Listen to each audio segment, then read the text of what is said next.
ఆరాధనలో ప్రవేశించక పూర్వం మనం కొంత సమయం వాక్య ధ్యానిద్దాం. మీ అందరూ కూడా దయచేసి మీ బైబిల్ తెరవండి. ఆదికాండం 22వ అధ్యాయం. ఆదికాండం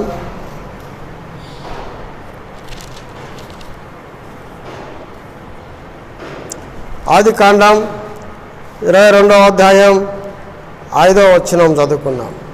అందరూ కూడా దయచేసి మీరు కలిసి చదవడానికి ప్రయత్నించాలని మనం చేస్తున్నాం. ఆదికాండం 22వ అధ్యాయం 5వ వచనం. తన పని వారితో మీరు గాడితో ఇక్కడనే ఉండుడి, నేను ఈ చిన్నవాడును అక్కడికి వెళ్ళి దేవునికి మొక్కి మరలా మీ వద్దకు వచ్చేదమని చెప్పి. ప్రార్థన చేసుకుందాం ప్రభు సహాయం కొరకు. ప్రేమగల మా ప్రియ పరలోకపు తండ్రి, దయగల మా యేసయ్య నీకు వందనాలు చెల్లిస్తున్నాం ప్రభువా. ఇంతవరకు మీ నామాన్ని ఘనపరచడానికి, మహింపరచడానికి, శ్లాఘించడానికి, కొనియాడటానికి ప్రభువా మా స్వరాలకు మాకు ఇచ్చిన ధన్యతను బట్టి మీకు స్తోత్రాలు చెల్లిస్తున్నాం. ఇటు పరిశుద్ధ నామాన్ని మేము గాయపరచడానికి, ఘనపరచడానికి ప్రభువా మాకు ఇచ్చినటువంటి కృపను బట్టి మీకు స్తోత్రాలు చెల్లిస్తున్నాం. అయోగ్యులం, అపాత్రులం, ఏ మంచి లేని వారికి ప్రభువా ఇటు స్థితిని ఇచ్చినందుకై మీకు స్తోత్రాలు చెల్లిస్తున్నాం ప్రభువా. తండ్రి, ఈ సమయంలో నీ వాక్య ధ్యానం కొరకై నీ దాసుని అభిషేకించి జ్ఞాపకం చేసుకోండి ప్రభువా. సహాయం చేయండి. నా శక్తి, నా సామర్థ్యం కాదు ప్రభువా, నా జ్ఞానం లేనివాడు. నీ పరసంబంధన జ్ఞానంతో నీ వాక్కులు నీ ప్రజలైన వారితో మాట్లాడడానికి సహాయం చేయండి. నీ సిలువ చాటు నన్ను మరుగుపరిచి నీ దాసుని మీరేం మాట్లాడవలసిందిగా నీ సన్నిధిలో అడుగుతున్నాను ప్రభువా. తిరిగి ప్రతిదిన ఆటంకాన్ని దూరపరచండి. ఇంతవరకు ప్రభువా ఎవరైతే కరెక్ట్ కాగలిగారో ఆన్లైన్లో వారందరిని బట్టి మిమ్మల్ని స్తుతిస్తున్నాం. ఇంకా రావాల్సిన వారి కొరకు కూడా ప్రార్థిస్తున్నాం. ఈ కష్టకాలంలో మాకు ఇటు అవకాశాన్ని ఇచ్చినందుకు మీకు వేలాది స్తుతులు, స్తోత్రాలు చెల్లిస్తున్నాం. మేము ఆరాధించడానికి, నీ బలలో పాల్గొనడానికి మమ్మల్ని మేము యోగ్యులంగా, పరిశుద్ధులంగా ప్రభువా సిద్ధపాటు చేసుకొని ఈ రీతిగా ఆరాధనలో మేము పాల్గొనడానికి సహాయం చేయండి. సమస్తం మీ చేతులు తప్పజెప్పారు.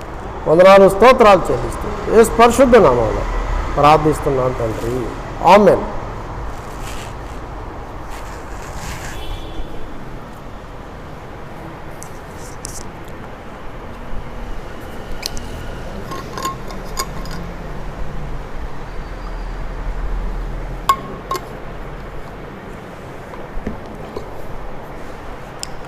అందరికి కూడా ప్రభు యేసుక్రీస్తు వారి నామంలో వందనాలు తెలియపరుస్తున్నాం.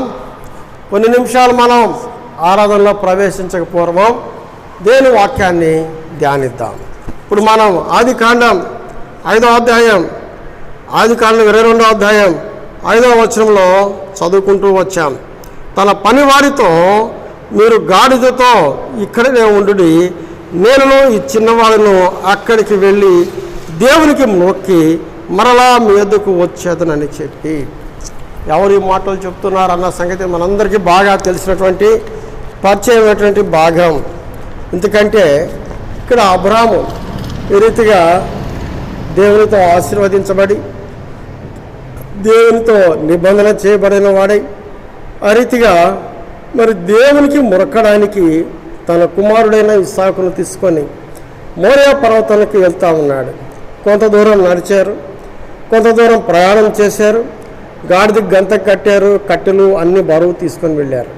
తన దాస్తులతో కూడా కలిసి వెళ్ళాడు. కొంత దూరం ఇక పర్వతం ఎక్కేదానికి వెళ్ళడానికి ముందుగా మీరు ఇక్కడే ఉండండి అని చెప్తాడు. దాసులను అక్కడ ఆపుతాడు, గాడిదను కూడా అక్కడే నిలవబెట్టినట్టుగా చూస్తాం. అయితే ఇక్కడ వారు మొక్కడానికి వెళ్ళారు. వారు ఇక్కడ 3 అంశాలు మనకు కనపడుతున్నాయి. మొక్కేది ఎవరిని, ఎవరు మొక్కుతారు, లేక ఎవరు ఆరాధిస్తారు, ఎందుకు ఆరాధించాలన్న మాటలు మనకు కనపడుతున్నాయి. అయితే వీరు వెళ్తూ ఉన్నారు మొక్కడానికి. అక్కడ వారిలో 3 కనపడుతూ ఉన్నాయి, ముగ్గురు కనపడుతూ ఉన్నారు. అలాగూ అబ్రహాము, తన కుమారుడైన ఇస్సాకు, దాసులు, గాడిద కనపడుతూ ఉన్నాయి. అయితే వారందరినీ అక్కడే నిలవబెట్టాడు. ఎవరిని ఆరాధించాలి అన్న సంగతిని మనం చూస్తే, లేకపోతే అలాగూ మరి వారు ఆ దేవుణ్ణి మొక్కడానికి వెళ్తున్నప్పుడు ఆ ముగ్గురిని చూసినప్పుడు ఇక్కడ గాడిద పనికిరాల వధించడానికి. ఆ తర్వాత దాసులు కూడా పనికిరాల, వారిని అక్కడే విడిచిపెట్టాడు. దాసులు కూడా పనికిరాల, అక్కడే వారిని విడిచిపెట్టాడు. వీరిద్దరూ ఆ కట్టెలు ఇస్సాకు, కుమారుడైన ఇస్సాకు మీద మోసపోయాడు. ఇద్దరు కలిసి వెళ్తూ ఉన్నారు. ఆ వెళ్ళే ప్రయాణంలో ఒక చేతిలో మరి నిప్పు ఉంది, ఒక చేతిలో తనకి ఖడ్గం కూడా ఉంది అబ్రహాము చేతిలో. అయితే వీరు కొండకెక్కి వెళ్ళిపోతూ ఉన్నారు. ఈ దాసుల్ని ఎందుకని ఆపేశాడంటే, వీరు పాపములో దాసులైన వారు, వీరు పాపములో ఉండినవారు. దాసులంటే పాపానికి దాసులైన వారు. ఎవరు యోగ్యులో వారే ఈ మొక్కుబడి చెల్లించగలరని మనం అర్థం చేసుకోగలం. గొర్రెపిల్ల శ్రేష్టమైనది, గాడిద బలికి పనికిరాదు. అందుకే దాన్ని అక్కడే విడిచిపెట్టారు. అలాగే దాసులు ఉన్నారు, పాపానికి దాసులు కనుక వారు అక్కడే విడువ పెట్టబడినట్లుగా మనం చూస్తున్నాం. కాబట్టి ఉదయకాల సమయంలో మనందరం కూడా ప్రభువును ఆరాధించడానికి సిద్ధపాటు కలిగి రావాలన్న సంగతిని జ్ఞాపకం చేయబడుతున్నాం. ఏదో ఆదివారం కనుక మనం మందిరానికి వెళ్ళలేకపోయాం, కనీసం ఇంట్లో కొంతసేపు ఆన్లైన్లో ప్రభు ఆరాధనలో ఉందామనుకోవడం మంచిదే. కానీ మన ఆరాధన యోగ్యంగా ఉండాలి. అందుకే ఇక్కడ దాసులు విడవబడ్డారు కిందనే కొండకాడ పర్వతం ముందు.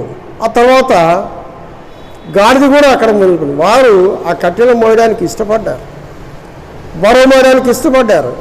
ఎందుకని? యోగ్యులుగా దేవుని సన్నిధికి వెళ్ళాలి, యోగ్యులుగా మరి యథార్థంగా దేవుణ్ణి ఆరాధించాలి. యోహాను సువార్త 8వ అధ్యాయం 34వ వచనంలో ఒక మాట చూస్తాం. యోహాను సువార్త 8వ అధ్యాయం. అందుకు యేసు పాపము చేయ ప్రతి వాడును పాపమునకు దాసుడని నీతో నిశ్చయముగా చెప్పుచున్నాడు. కాబట్టి దాసులం, పాపం చేయవాడు పాపానికి దాసు. వాని పాపం ఏలేదిగా ఉంటుంది. మనల్ని పరిశుద్ధులుగా విశ్వాసులుగా ఉన్నవారిని ప్రభు ఏలికలో ఉండాలి. మనం ప్రభు ఏలికలో ఉన్నవారే ప్రభువును ఆరాధిస్తాం. పాపం కాదు, పాపానికి దాసులం కాదు. అందుకే అక్కడ ఆ గాడిదను విలువబడినట్లుగా మనం చూస్తున్నాం. యోగ్యమైన పశువుని తీసుకువెళ్ళాలి. అక్కడ మనం చూస్తాం ఈ గాడిద యొక్క స్థితి ఎలా ఉన్నదన్నది.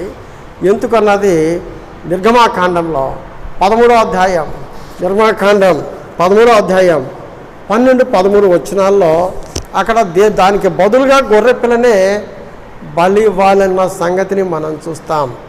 నిర్గమాకాండం 13వ అధ్యాయం 12-13 వచనాలు. ప్రతి తొలుచూలు పిల్లను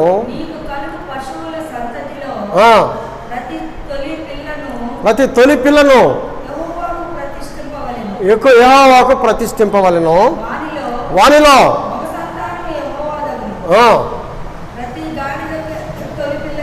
ప్రతి గాడిద తొలి పిల్లను వెల ఇచ్చి విడిపించి దానికి మారుగా గొర్రె పిల్లను ప్రతిష్ఠింపవలెను. అందుకని అక్కడ వారు ఏం చేస్తారు?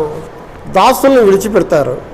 తర్వాత అక్కడ ఆ గాడిదను కూడా వారు విడిచిపెట్టిన వారిగా ఉన్నారు.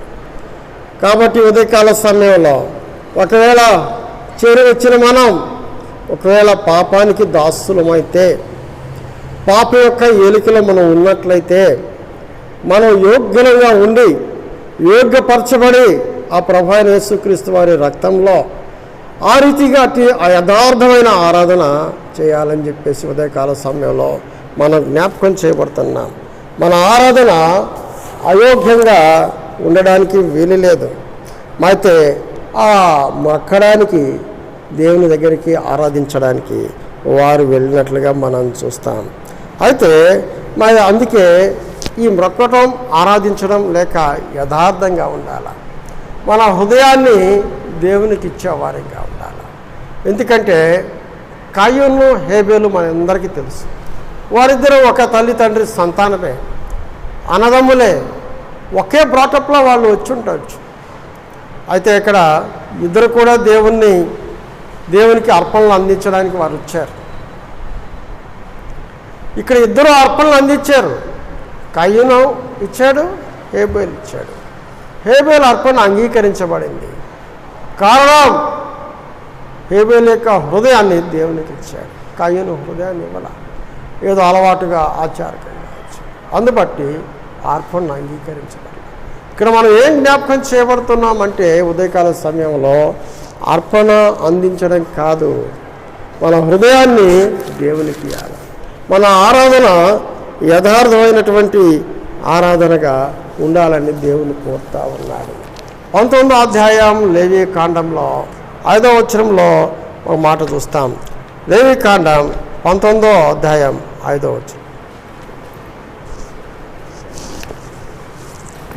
లేవి కాండం 19:5లో మాట చూస్తాం, చదవండి. మీరు యెహోవాకు సమాధాన బలి అర్పించినప్పుడు అది అంగీకరింపబడినట్లుగా అర్పింపవలెను. సో మన సమాధాన బలి దేవుడు అంగీకరించినట్లుగా అర్పించాలి. మన ఆరాధన సమాధానంతో కూడినటువంటి ఆరాధన. సమాధానం అంటే దేవునికి మనకి మధ్య ఎలాంటి ఆటంకం ఉండకూడదు. ఎలా ఆటంకం అంటే ఆటంకపరిచే విషయాలు ఉండకూడదు. అందుకే ఉదయకాల సమయంలో మనల్ని మనం సిద్ధపాటు చేసుకొని మన ఆరాధన సమాధానంతో కూడినటువంటి ఆరాధన అయి ఉండాలి. కాబట్టి ఈ రీతిగా ఏదో అలవాటుగా ప్రాసతో కూడినటువంటి వల్లికలతో కూడినటువంటి ఆరాధన కాదు, కానీ ఆయన హృదయంతో సమాధానంతో కూడినటువంటి ఆరాధన కోరుకునేవాడిగా ఉన్నాడు. కాబట్టి ఇప్పుడు ఎలాగూ దేవునికి మొక్కుబడి చెల్లించటం అన్నది మనం చూస్తూ వచ్చాం. అయితే ఆ దేవునికి మొక్కుబడి ఎవరు చెల్లించాలి, ఎవరు ఆరాధించాలి? ఎవరైతే పరిశుద్ధులుగా ఉంటారో, ఎవరైతే విశ్వాసం ఉంచిన వారో, ఎవరు తనకిష్టం వచ్చినట్టుగా నడిచిన వారికి కాదు, కానీ దేవునికి ఇష్టం వచ్చినట్లుగా వారు మాత్రమే ఆరాధించాల్సి వస్తారు. ఎవరు ఆరాధించాలి అన్నది విశ్వాసం ఉంచేవారు ఆరాధించేవారిగా ఉంటారు. ఒక సందర్భంలో అయితే ఇక్కడ యోహాను సువార్తలో 6వ అధ్యాయంలో మాట నిత్య జీవం అన్న మాటను చూస్తాం. అక్కడ యోహాను సువార్త 6వ అధ్యాయం 27వ వచనంలో యోహాను సువార్త 6వ అధ్యాయం 27వ వచనం.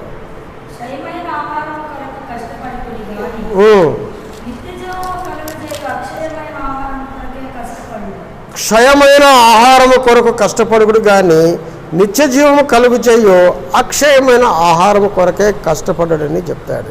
కాబట్టి చాలు ఇక్కడ నిత్య జీవం, ఈ నిత్య జీవానికి వచ్చినప్పుడు చాలాసార్లు ఇది 40వ వచనంలో కూడా ఒక సందర్భాన్ని మనం చూస్తాం. ఇక్కడ విశ్వాసం ఉంచేవాడే నిత్య జీవము గలవాడు, జీవాహారము నేనే అంటాడు. ఆ తర్వాత ఇక్కడ బల్ల సందర్భం జ్ఞాపకం చేయబడతా ఉన్నది. వీళ్ళందరినీ కూడా యేసు ప్రభువారు మరి వారంలో దగ్గరలో సిలువ వేయబడక మునుపు మేడగదిలోకి శిష్యులందరినీ కూడా ఆహ్వానిస్తారు. వాళ్ళందరినీ తీసుకెళ్ళి అక్కడ ఈ సందర్భం మాట్లాడతాడు. ఆ బల్ల ఏమంటాడు, ఆయన జ్ఞాపకం చేసుకునే వరకే యోగ్యంగా, అది ఏదో అలవాటుగా తింటే కూడా నిత్యజీవం రాదు.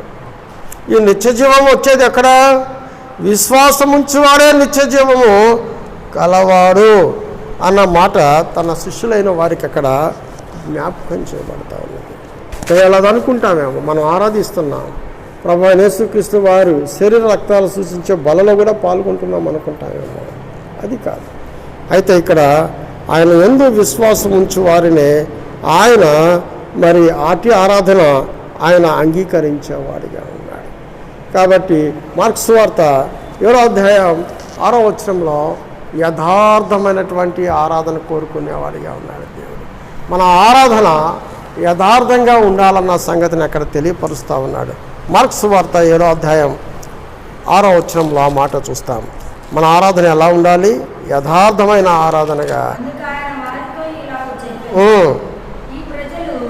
ఈ ప్రజలు పెదవులతో నన్ను గనపరచురు కానీ వారి హృదయం నాకు దూరముగా ఉన్నది. వారు మానవులు కల్పించిన పద్ధతులు దేవోపదేశములని బోధించుచు నన్ను వ్యర్థముగా ఆరాధించు. ఇలాంటి బోధలు ఉన్నాయి. కాదు, మన ఆరాధన యథార్థంగా ఉండాలి. మన ఆరాధన ఎప్పుడైతే యోగ్యకరంగా యథార్థంగా ఉంటుందో దేవుడు వినేవాడిగా ఉంటాడు.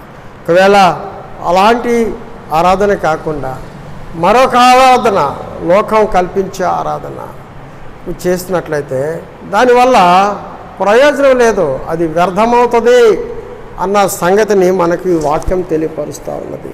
ఇది ఒకవేళ ఏంటబ్బా రాజు ఇలా చెప్తున్నాడు అనుకుంటారేమో, కానీ కాదు. దేవుని వాక్యం సెలవిస్తూ ఉన్నది మనం యథార్థమైన ఆరాధన చేసే వారిగా ఉండాలని. మన యొక్క యథార్థమైనటువంటి ఆరాధన ప్రభు కోరుకునేవాడిగా ఉన్నాడు. అందుకే యోహాను సువార్త 4వ అధ్యాయంలో 23-24 వచనాల్లో మనందరికీ బాగా తెలిసినటువంటి వాక్యం, మన ఆరాధన యథార్థంగా ఉండాలా, అది ఆత్మతో సత్యముతో కూడినటువంటి ఆరాధన ఉండాలి. దేవుని యొక్క ఆత్మ మనలో ఉండాలా, అది సత్యమైన ఆరాధనగా ఉండాలా, యథార్థమైనటువంటి ఆరాధనగా ఉండాలని ఆయన కోరుకుంటూ ఉండాలి. అయితే ఇప్పుడు మొట్టమొదటిగా చూస్తే మరి దేవుని మురక్కటం అన్న సంగతిని మనం చూస్తూ వచ్చాం.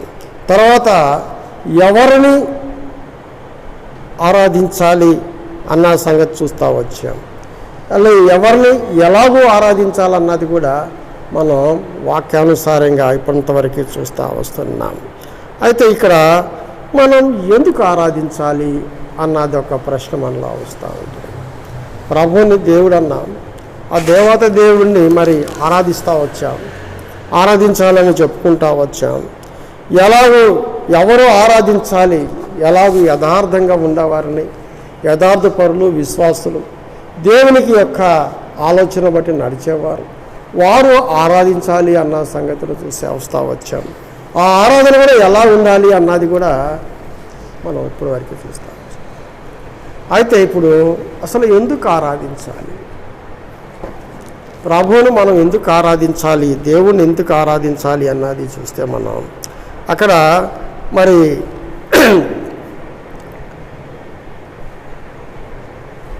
ఆది కాండంలో 22వ అధ్యాయంలో 5వ వచనంలో మనం చదువుకున్న భాగంలో ఏమంటాడు? అక్కడ అబ్రహాము దేవుణ్ణి మొక్కడానికి వెళ్ళారు అని చెప్తున్నారు.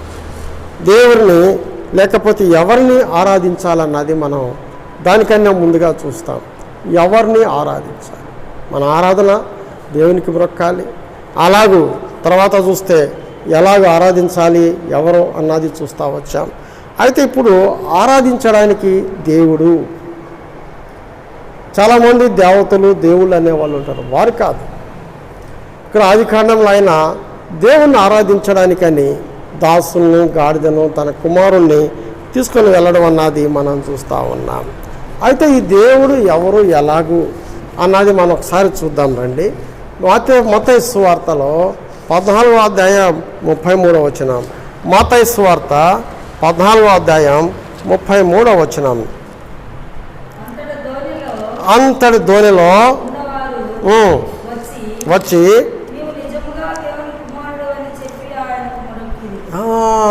ఎవరైనా ప్రభు అయిన యేసుక్రీస్తు వారు. వీళ్ళంతా శిష్యులందరూ కూడా ధనులో వెళ్తూ ఉన్నారు. గాలి తుఫాను వచ్చింది. ఆ తర్వాత సీమోను నడుస్తానన్నాడు నీళ్ళ మీద. నడిచేవాడు పడిపోయినటువంటి సందర్భంలో ఆయన చెయ్యి ఇచ్చాడు. భయపడొద్దన్నాడు. ఆ తర్వాత తన విశ్వాసాన్ని గురించి ఆడ మాట్లాడుతూ వచ్చాడు. ధనులోకి వచ్చాడు.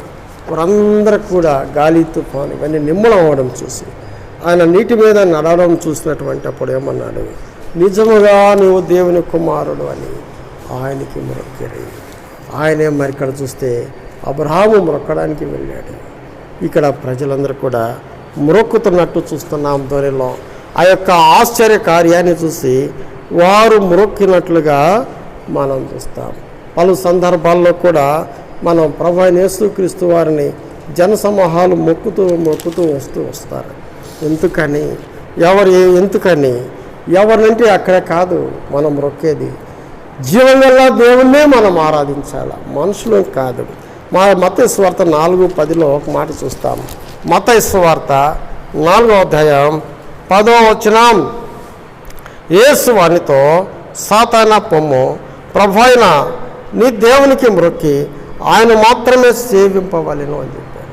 ప్రభు అయిన యేసుక్రీస్తు వారు 40 దినాలు ఉపవాసం ఉన్నప్పుడు సాతాను మరి ప్రభు అయిన యేసుక్రీస్తు వారిని కూడా శోధించడం మొదలుపెట్టింది. ఎత్తైన శిఖరానికి తీసుకెళ్ళింది. ఈ లోకమంతా నీదే అని చూపిస్తూ వచ్చినప్పుడు ఆయన అన్న మాట 10వ వచనంలో, ప్రభు అయిన నీ దేవునికి మొక్కి ఆయన మాత్రమే సేవింపవలెను. జీవం గల దేవుని, ఆయన నిజముగా దేవుని కుమారుడు అన్న మాటను చూస్తూ వచ్చాను. తర్వాత ప్రభు యేసుక్రీస్తు వారే ఆ మాట కూడా చెప్తున్నటువంటి సందర్భాన్ని మనం చూస్తున్నాం.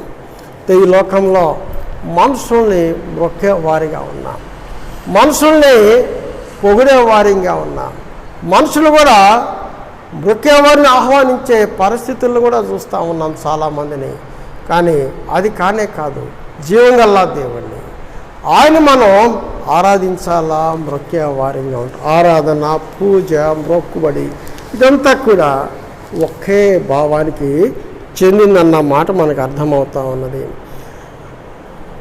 అపోస్తుల కార్యంలో ఒక సందర్భంలో 10వ అధ్యాయం 25-26 వచనాల్లో అక్కడ అపోస్తుల కార్యములు 10వ అధ్యాయం 25-26 వచనాల్లో పేతురు లోపలికి రాగా కొర్నేలి అని అతన్ని ఎదుర్కొని అతని పాదముల మీద పడి నమస్కారం చేశాను. అక్కడ కొర్నేలి అనే సైన్యాధిపతి, ఆయన అధికారి ఉండి రోమా సామ్రాజ్యంలో తన దాసునికి బాగలేకపోతే ప్రభు అయిన యేసుక్రీస్తు వారి దగ్గర ఆహ్వానించారు. అలాగే సువార్త అందరికీ ప్రకటింపబడినప్పుడు పేతురుని ఆహ్వానించడానికి తన దాసులను పంపుతాడు. అక్కడ నుండి వస్తాడు ఇక్కడికి. కొర్నేలి దగ్గరికి వచ్చినప్పుడు ఆయన తగ్గించుకొని, కొర్నేలు ఆయనకి అధికారం, ఆ దినాల మంచి ఉద్యోగం ఉంది, మరి అక్కడ ఆయన 100 మందికి శతాధిపతిగా ఉన్నాడు. అలాంటి వ్యక్తి పేతురు వచ్చినప్పుడు ఆయన కాళ్ళ మీద పడినట్టు. పేతురు ఏమంటాడు చదవండి ఆ మాట, ఆ 26వ వచనంలో, అందుకు పేతురు నీవు లేచి నిలువుము, నేను కూడా నరుడనే. ఈ మాట చూస్తే పేతురు ఎంత చక్కగా చెప్తాడు. ఈ శతాధిపతి ఆయన మీద పడినప్పుడు కాళ్ళ మీద లేచి నిలబడు, నేను నరుడనే. ఈ దినాల్లో ఇలాంటి తగ్గింపు మనం చూస్తున్నామా? దయచేసి ఎవరు మనుషుల మీద మీరు ఎక్కడైనా కూడా మొక్కేవారిగా ఉండబాకండి, మనుషుల వైపు చూసేవారిగా ఉండండి, మనుషులు మహింపరిచేవారిగా పొగిడేవారిగా అంతకన్నా ఉండకండి. ఎందుకంటే మనం దేవుణ్ణే ఆరాధించాలి, ప్రభువునే ఆరాధించాలి, ప్రభువునే గణపరచాలి అన్న సంగతిని చూడాలి. ఇక్కడ మనుషులు చాలామంది ఇలాగ ఈ దినాల్లో పాస్టర్స్ అయినా సేవకులైనా చాలామంది వింటూ ఉన్నాను నేను కూడా. అందరికీ వాళ్ళు కాళ్ళ మీద పడి మొక్కోవాలనుకుంటా ఉంటారు. అలాగూ మొక్కించుకుంటా ఉన్న వాళ్ళు కూడా ఉన్నారు, లేకపోలేదు. But it is not correct. దేవుని వాక్యం సెలవిస్తూ ఉన్నది, నేను చెప్పేది కాదు. శతాధిపతి పేతురు మీద కాళ్ళ మీద పడినప్పుడు, నేను కూడా నరుడునే, మనుషుణ్ణయ్యా, నేను దేవుని కాదు, నా మీద కాళ్ళ మీద పడద్దు, దేవుణ్ణే మొక్కు అని చెప్తాడు. కాబట్టి ఉదయకాల సమయంలో ఒకవేళ ఇంతకాలం మన జీవితాల్లో ఎక్కడైనా అలాంటి ఆరాధన నీ జీవితంలో ఉన్నట్లయితే తీసివేయి, మానేయి, ప్రభు వైపు చూడు. మనుషులు చూడబాకు. మనుషుల యొక్క వాక్చాతుర్యం అంతకన్నా అక్కర్లేదు. పేతురు చెప్తూ ఉన్నాడు, ఆయన ఎంత తగ్గించుకొని శతాధిపతి తన కాళ్ళ మీద పడినప్పుడు ఆ రీతిగా ఆయన ఆ మాట చెప్తున్నాడు. అయితే మరి ఏమిటయ్యా మనుషులు కాళ్ళ మీద పడకూడదా? చాలామంది చూస్తున్నాం దేశంలో. మరి వారందరికి కూడా పెద్ద పెద్ద ప్రధానులు, పొలిటికల్ లీడర్సు, ఆ జ్ఞానవంతులు మనుషుల యొక్క కాళ్ళ మీద పడడం మనం చూస్తూ ఉన్నాం. వాళ్ళకి నిజమైన దేవుడు దొరకల, వారికి నిజమైన జీవం గల దేవుడు ఎలాంటిదో అన్నది తెలియక వారు ఆ రీతిగా ఉన్నారు. మనమైతే ఆయన ఉచితమైన కృప ద్వారా ఆయన రక్తంలో కడగబడిన వారివై ఆయన్ని ఆరాధించే యోగ్యతను ప్రభు మనకి దయచేశాడు. కనుక ఒకవేళ మనుషుల మీద పడకూడదు. దేవదూతలకి ఏమన్నా మొరకొచ్చా, దూతలకైనా మొరకొచ్చా అన్నా చూద్దాం రండి. యోహాను సువార్త ప్రకటన గ్రంథం 22వ అధ్యాయం, ప్రకటన గ్రంథం 22వ అధ్యాయం 8-9 వచనాల్లో మాట చూస్తాం. ప్రకటన గ్రంథం 22వ అధ్యాయం. చాలామంది దూతలకు మొక్కుతూ ఉంటారు. దూత కూడా ఏం చెప్తుందో చూడండి. ఇక్కడ మనుషులే దూతలు అని చెప్పుకొని కూడా మొక్కించుకుంటూ ఉంటారు. ఈవేళ మనం విన్నా కూడా అది మనకు అర్థమవుతూ ఉంటుంది. చూడండి, యోహాను నేను ఈ సంగతులను వినినవాడును, చూచిన వాడును, నేను విని చూచినప్పుడు వాటిని నాకు చూపుచున్న దూత పాదముల ఎదుట నాకు నమస్కారం చేయటకు సాగిలపడగా అతడు, వద్దు సుమి, నేను నీతోను ప్రవక్తలైన నీ సహోదరులతోనూ ఈ గ్రంథమందున్న వాక్యములను గైకొరి వారితోనూ సహదాసులను దేవునికే నమస్కారము చేయమని చెప్పాను. కాబట్టి దూత కూడా ఏమంటుంది, అయ్యా నేను దేవుని కాదు. దూత ఏమంటున్నాడు ఇక్కడ, నా కాళ్ళ మీద సాగిలపడొద్దు అని భక్తుడైన యోహానికి చెప్తా ఉన్నాడు. చాలాసార్లు ఇదే మన జీవితాల్లో మనం తెలుసుకోవాలి. మనుషుల కాళ్ళ మీద కాదు, దూతల కాళ్ళ మీద కాదు.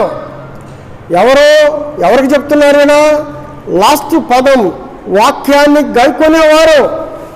ఎవరైతే వాక్యాన్ని గైకొంటారో, ఎవరైతే ఈ వాక్యాన్ని అనుసరిస్తారో, ఎవరైతే వారి జీవితాల్లో వాక్యానుసారంగా నడుస్తారో అట్టివారు ఈ దూతలు కానీ మనుషులు కానీ మహింపరచకూడదు, ఆరాధించకూడదు, మొరక్కకూడదు అనే మాట చూస్తున్నాను.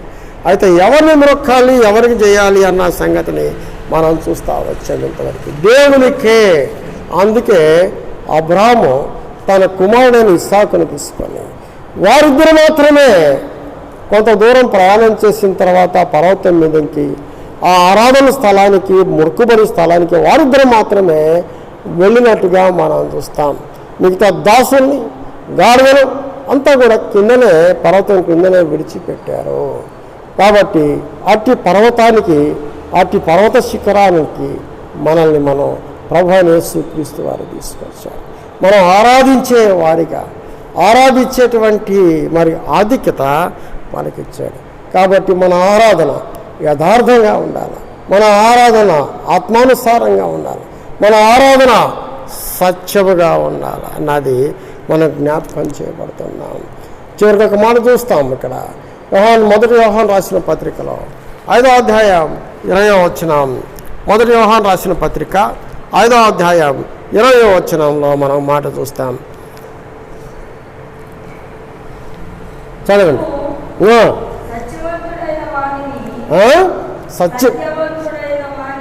సత్యవంతుడైన వాణిని ఎరుగవలెనని దేవుని కుమారుడు వచ్చి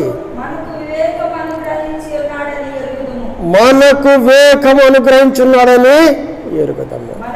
మనము దేవుని కుమారుడైన యేసుక్రీస్తునందు వారమై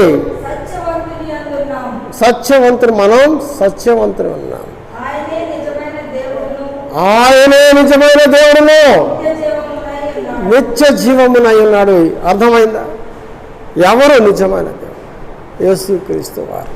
ఆయనే నిజమైన దేవుడు. మనం సత్యమును ఉన్నాం. మన దేవుడు సత్యమైన దేవుడు. మనుషులు కాదు, నరులు కాదు, దూతలను చెప్పుకునే వారు అంతమంది కన్నా కాదు. ఎవరిని ఆరాధించాలి అన్నది మనం చూస్తున్నాం. ఆయన సత్యవంతుడు, దేవుని కుమారుడైన యేసుక్రీస్తు వారు. కాబట్టి ఆయన మనం ఆరాధించాలన్న సంగతి ఉదయకాల సమయంలో మనం జ్ఞాపకం చేయబడుతున్నాం. ఏదో అలవాటుగా, ఆచారం కాదు, యథార్థంగా. ఇందాక చూస్తూ వచ్చాం మార్క్స్ వార్తలో, పెదవులతో మాత్రమే ఆరాధిస్తారంట, హృదయాన్ని కాదు.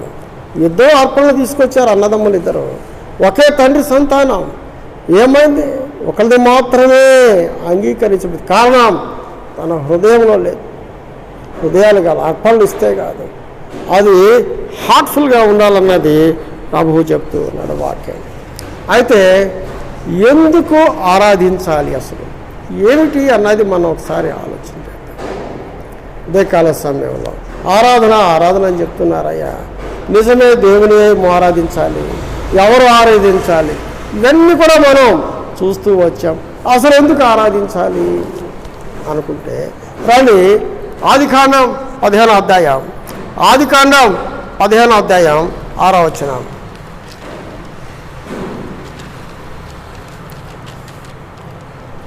త్వరగానే ముగించుకున్నాం, దయచేసి మాటలు.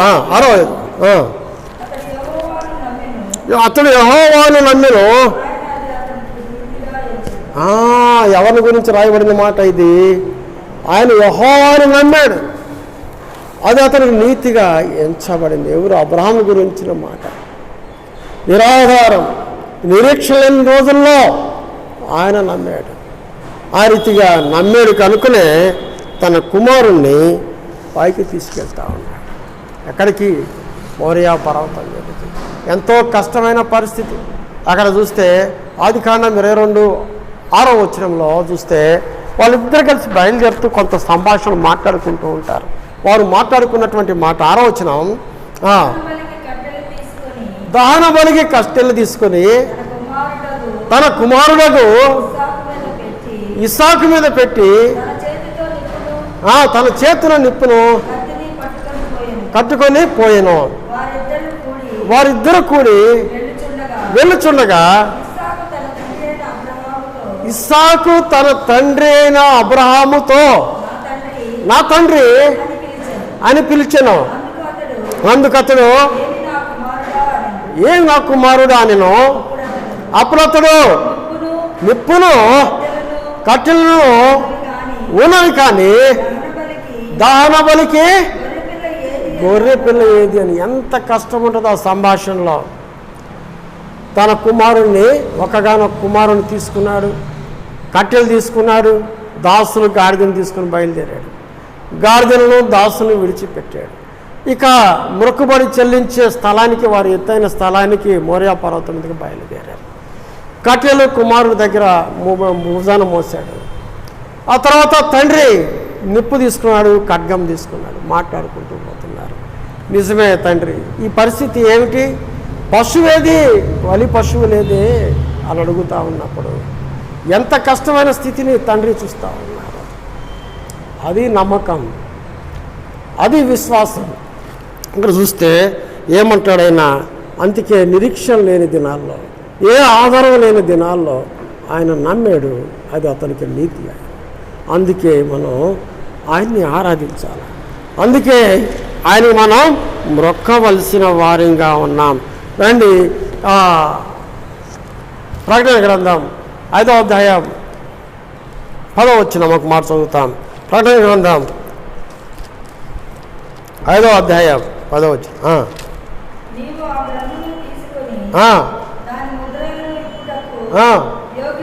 యోగ్యుడు నీవు వధింపబడిన వాడివై నీ రక్తం ఇచ్చి ప్రతి వంశములను ఆయా భాషలు మాట్లాడే వారిలోను ప్రతి ప్రజలోను ప్రతి జనములోను దేవుని కొరకు మనుషులను కొని మా దేవునికి వారిని ఒక రాజ్యముగాను యాజకులను గాను చేసితివి కనుక చూస్తే ఎందుకని మనల్ని ఒక రాజ్యముగా చేశాడు. అబ్రహాంతో మాట్లాడుతూ వచ్చాడు, నిబంధన చేస్తూ వచ్చాడు, ఒక రాజ్యముగా చేశాడు. నిరీక్షణకు ఆధారం లేని దినాల్లో ఆయన నమ్మాడు, ఆయనకి అది నీతి ఆయన. అందుకే తన కుమారుణ్ణి ఎలాంటి సందేహం లేకుండా మోరియా పర్వతం మీదకి తీసుకెళ్తా ఉన్నాడు. తన కుమారుడు ప్రశ్నించినా కూడాను సమాధానం చెప్పలేనప్పుడు ఎంతో వేదన ఉండొచ్చు ఆయనకు, అయినప్పటికీ కూడా ప్రభువు మీద ఆయన ఆధారపడిపోతూ ఉన్నాడు. అలాంటి నిరీక్షణతో కూడినటువంటి విశ్వాసంతో కూడినటువంటి ఆరాధన మనదై ఉండాలని ఉదయకాల సమయంలో మనకు జ్ఞాపకం చేయబడుతున్నాం. ఎందుకని అబ్రహాముకి అంత విశ్వాసం, అంత నమ్మకం లేక అంత నిరీక్షణ ఉన్నది అని చూస్తే ఆదికాండం 17వ అధ్యాయంలో 17వ వచనంలో దేవుడు ప్రత్యక్షమైనప్పుడు తనకు ఇస్సాకుని ఇస్తానన్నప్పుడు అక్కడ ఒక మాట చూస్తూ ఉంటాం. రండి ఆదికాండం 17వ అధ్యాయం 17వ వచనం త్వరగానే ముగించుకుందాం. సాగిలపడి నవ్వి 100 ఏళ్ల వానికి సంతానము కలుగున 90 ఏళ్ళు శారా కనునా అని మనసులో అనుకొనెను. అబ్రహాము ఇష్మాయేలు నీ సన్నిధిని బ్రతుకను అనుగ్రహించము అని దేవునితో చెప్పగా దేవుడు నీ భార్య అయిన శారా నిశ్చయముగా నీ కుమారుని కనును, నీవు అతనికి ఇస్సాకును పేరు పెట్టుదువు, అతని తర్వాత అతని సంతానము కొరకు నిత్య నిబంధనగా నా నిబంధనలు అతను స్థిరపరచగలను. ప్రభు అయిన దేవుడు తను ప్రత్యక్షమైనప్పుడు తన కుమారుడైన ఇష్మాయేలుతో ఆ నిబంధన చేస్తాడేమో అని అంటాడు. ఎందుకంటే ఆయన 100 ఏళ్ళ వయసు కదా, 90 ఏళ్ళు శారా, నాకు ఎక్కడ వెలిగిద్ది అనుకున్నాడు. ఒప్పుకోలే దేవుడు. అంటే ఇక్కడ దేవునికి అసాధ్యమైనది ఏది లేదు, దేవునికి అసాధ్యమైనది అని సమస్తము సాధ్యమే. అక్కడ అబ్రహాము ఆయన సంశయించినా కూడా ఒప్పుకోలే దేవుడు. గట్టిగా మాట్లాడుతూ వచ్చాడు, చూపిస్తూ వచ్చాడు. 18వ అధ్యాయంలో 11వ ఆదికాండం 18వ అధ్యాయంలో ఆ మాట ఒకసారి మాట చదువుకుందాం. 11వ అధ్యాయంలో ఇక్కడ సంభాషణ ఉంటుంది. 14వ అధ్యాయంలో 14వ వచనం చదువుతాం, లేక 11 నుంచి చదువుతాం. చూడండి, నేను చదువుతాను. అబ్రహామును శారాయను సదాకాలము గడిచిన వృద్ధులై ఉండేది. స్త్రీ ధర్మము శారాకు నిలిచిపోయిన కనుక శారా నేను బలం ఉడిగిన దాననై తర్వాత నాకు సుఖము కలుగున నా యజమాను వృద్ధుడై ఉన్నాడు కదా అని తనలో నవ్వుకొనెను. అంతటా యెహోవా అబ్రహాముతో వృద్ధురాలైన నేను నిశ్చయముగా ప్రసవించదనా అని శారా నవ్వనేలా, యెహోవాకు అసాధ్యమైనది ఏదైనా ఉన్నదా? మీదటికి ఈ కాలమున నేను కాలం ముందు నీ వద్దకు వచ్చేదను, అప్పుడు శారాకు కుమారుడు కలుగును. శారా భయపడి నేను నవ్వలేదని చెప్పగా ఆయన అవును నువ్వు నవ్వుతాను. ఈ సంగతులన్నీ కూడా అబ్రహాము చూస్తూ వచ్చాడు. ఇలాంటి స్థితిలో నాకు కుమారుని ఇచ్చాడే, దేవునికి అసాధ్యమైనది ఏది లేదు అన్న సంగతిని తను గ్రహిస్తూ వచ్చాడు. ఇంత డిస్కషన్ జరిగిన తర్వాత వారి మధ్య దేవుడు వాళ్ళని బలపరుస్తూ వచ్చాడు. అలాగూ తన వాగ్దానాన్ని వారి పట్ల నెరవేరుస్తూ వచ్చారు. తన సంకల్పాన్ని అబ్రహాం పట్ల నెరవేరుస్తూ వస్తున్నదంతా కూడా తను నెమర వేసుకొని జ్ఞాపకం చేసుకున్నాడు. అందుకే ఆయనకి నిరీక్షణ, అందుకే ఆయనకు ఆధారం, అందుకే ఆయన నమ్మాడు. అలాగూ నమ్మి విశ్వాసంతో తన కుమారుని బలి అర్పిస్తానికి తీసుకెళ్తా ఉన్నటువంటి సందర్భం అది. కాబట్టి అట్టి విశ్వాసంతో, అలాంటి యథార్థమైన హృదయంతో మనం ఆరాధించాల్సిన వారిగా. ఎందుకని ఆరాధించాలి అంటే ఆయన వాగ్దానాలు ఇచ్చి వాగ్దానాలు నెరవేర్చేవాడు. ఆయన సంకల్పాన్ని మన పట్ల నెరవేర్చే దేవుడిగా ఉన్నాడు. అందుకే మనం ఆ దేవుణ్ణి మనం ఆరాధించాల్సిన వారిగా ఉన్నాం. అందుకే ఆయన నామాన్ని ఘనపరచాల్సిన వారిగా ఉన్నాం. కాబట్టి ఆయన మరి ఇక్కడ చూస్తే ఆదికాండం 17వ అధ్యాయం 19వ వచనంలో మాట చూసుకొని మనం ముందుకు వెళదాం. ఆదికాండం 17వ అధ్యాయం 19వ వచనంలో దేవుడు నీ భార్య అయిన శారా నిశ్చయముగా నీకు కుమారుని కన్ను, నీవు అతనికి ఇస్సాకు పేరు పెట్టేదువు. అతని తర్వాత అతని సంతానము కొరకు నిత్య నిబంధనగా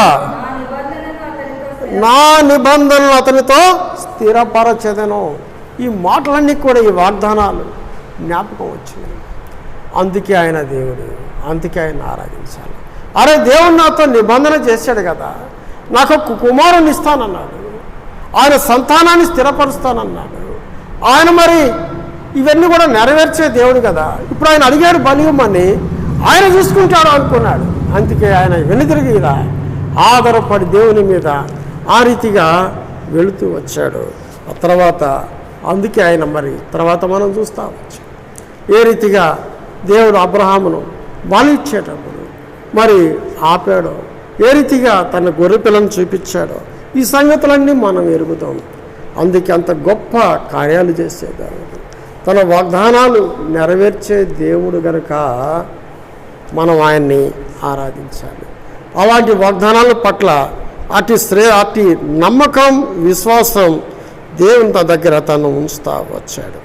అందుకే ఇక్కడ మనం ఎందుకు ఆరాధించాలి అన్న సంగతిని మనం కూడా చూస్తూ ఉన్నాం. కట్టెలు సూచిస్తూ ఉన్నాయి, కట్టెలు ఉన్నాయి, ఆయన తీసుకెళ్తా ఉన్నాడు ఆ కట్టెలు మనం సూచిస్తూ ఉన్నది. ఏమి సూచిస్తూ ఉన్నాయి? ప్రభు అయిన యేసుక్రీస్తు వారు ఆ కట్టెలు మన కొరకై మోస్తూ వచ్చాడు సిలువలో. ఇస్సాకు మరి ఆ రీతిగా భారం కలిగి మోసుకొని వెళ్తూ ఉన్నాడు. అలాగే మనకి ముంగుర్తుగా ఇక్కడ ఇస్సాకు జీవితం కనపడతా ఉన్నది. రండి, కొరింథీయులు రాసిన పత్రిక 2వ పత్రిక 5:19 వచనాలు. కొరింథీయులు రాసినటువంటి 2వ పత్రిక 5వ అధ్యాయం 19వ వచనం. అదేమనగా దేవుడు వారి అపరాధములను వారి మీద మోపగా క్రీస్తునందు లోకమును తనతో సమాధానపరచుకొనుచు ఆ సమాధాన వాక్యమును మాకు అప్పగించెను.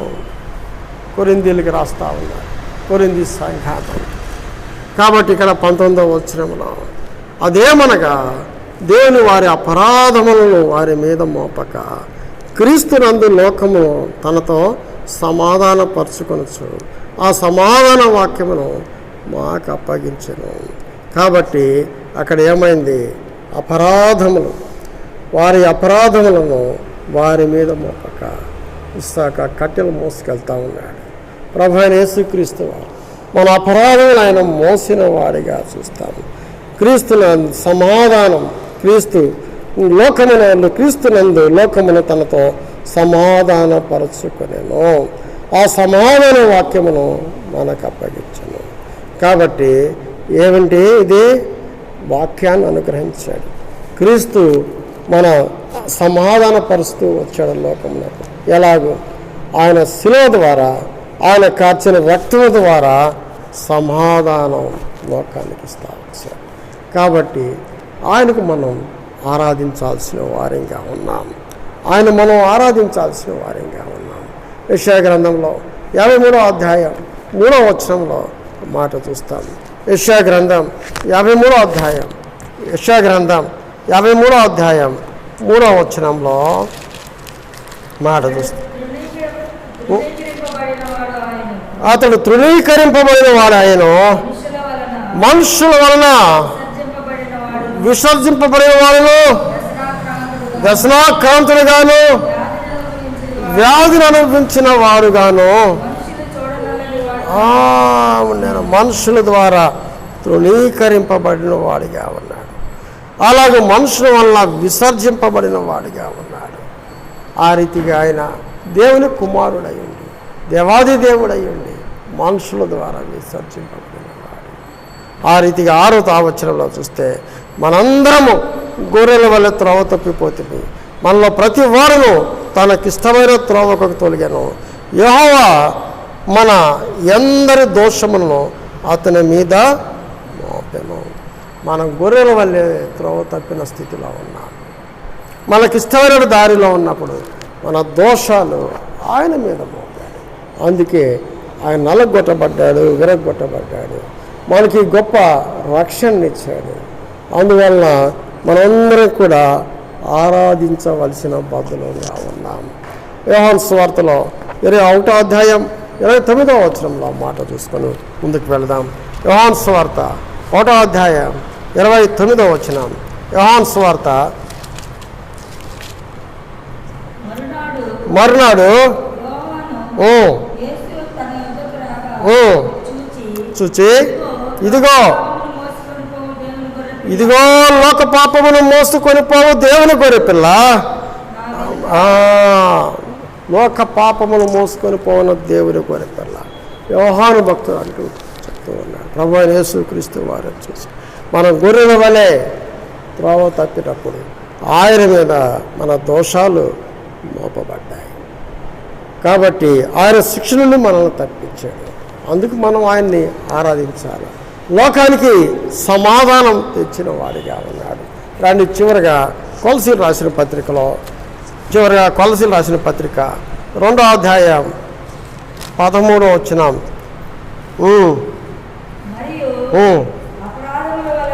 మరియు అపరాధముల వలన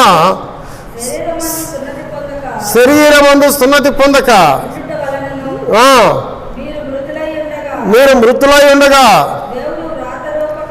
దేవుడు వ్రాతరూపకమైన ఆజ్ఞల వలన మన మీద రుణముగాను మనకు విరోధముగాను నుండిన పత్రమును మేకులతో సిలువ కొట్టి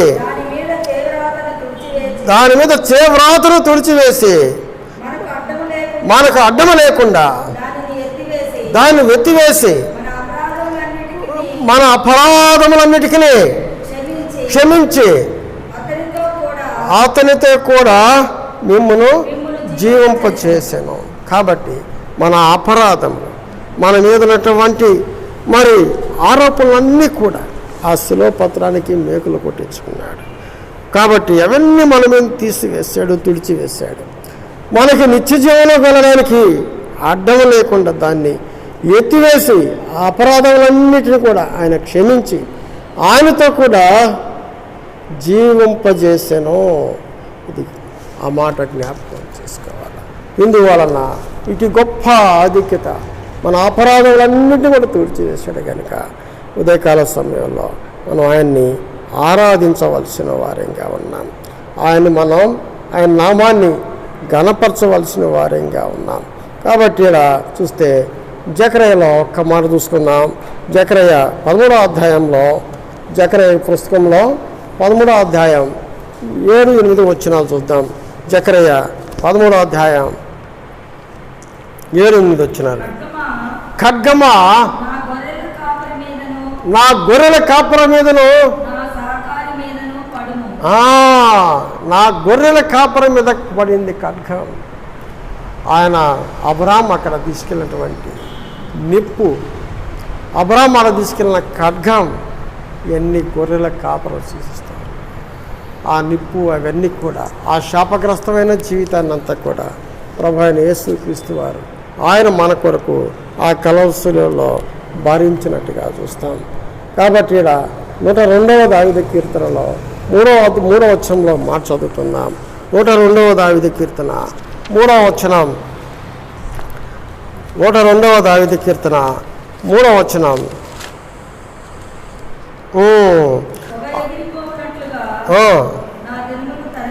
నా దినములు తరిగిపోవచ్చున్నవి, పొయ్యిలోనిది కాలిపోయినట్లుగా నా ఎముకలు కాలిపోయినవి. కాబట్టి ఆ రీతిగా ఆ దినాలు ఆయన యొక్క శాపగ్రస్తమైనటువంటి ఆయన శరీరాన్ని కాల్చున్నాడు. ఆ రీతిగా ఆయన తీసుకువెళ్ళాడు. నిప్పు, కత్తి, ఖడ్గం అన్నీ కూడా ఇస్సాకు తన కుమారుడైన ఇస్సాకు అవి మోసుకుంటా పోయాడు. ఆయన దోషములన్నీ కూడా మన నిమిత్తమై ఆయన భరించిన వాడిగా ఉన్నాడు. మనకు అడ్డు లేకుండా అవన్నీ కూడా రుణపత్రాన్ని తుడిచివేశాడే. కాబట్టి ఆయన భరించినట్లుగా మనం చూస్తాం. ఒక మాట చూసుకొని మన ఆరాధనలో ప్రవేశిద్దాం. రోమిలు రాసిన పత్రిక 8వ అధ్యాయం 1వ వచనం. రోమిలు రాసిన పత్రిక 8వ అధ్యాయం 1వ వచనం. కాబట్టి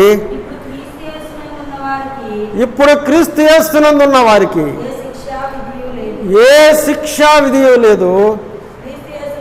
క్రీస్తు యేసునందు జీవమునిచ్చు ఆత్మ యొక్క నియమము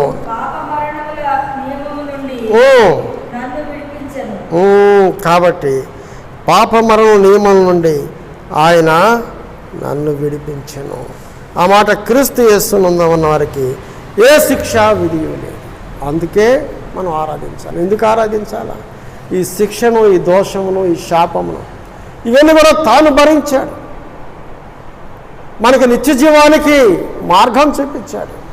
మన పరిశుద్ధులుగా విశ్వాసులుగా చేశాడు. క్రీస్తు యేసునందు జీవం ఇచ్చు ఆత్మ యొక్క నియమమును పాప రుణముల నియమము నుండి నన్ను విడిపించాను. కాబట్టి మనలందరినీ కూడా పాప రుణం యొక్క నియమాల నుండి విడిపించాడు. కాబట్టి క్రీస్తున జీవ ఆత్మ మనకిచ్చాడు. జీవం ఇచ్చు ఆత్మ యొక్క నియమాన్ని మనలో ఉంచాడు. ఏ శిక్షా విధి లేదు. అందుకే మనం ఆరాధించాలి. కాబట్టి మరి అనేక సంగతులు మనం ఈ ఉదయకాల సమయం చూస్తూ వచ్చాం. దేవుని వాక్యంలో వాక్యం అంతా కూడా మనం జ్ఞాపకం చేసుకోక్కర్లేదు. కానీ 1-2 మాటలు చూసుకొని యోగ్యంగా పెదవులతో కాకుండా హృదయం దేవునికి అప్పగిస్తూ మనం ఆరాధించాల్సిన వారిగా ఉన్నాం. కాబట్టి లేఖన భాగాలు మనందరి నిమిత్తమై ప్రభుత్వం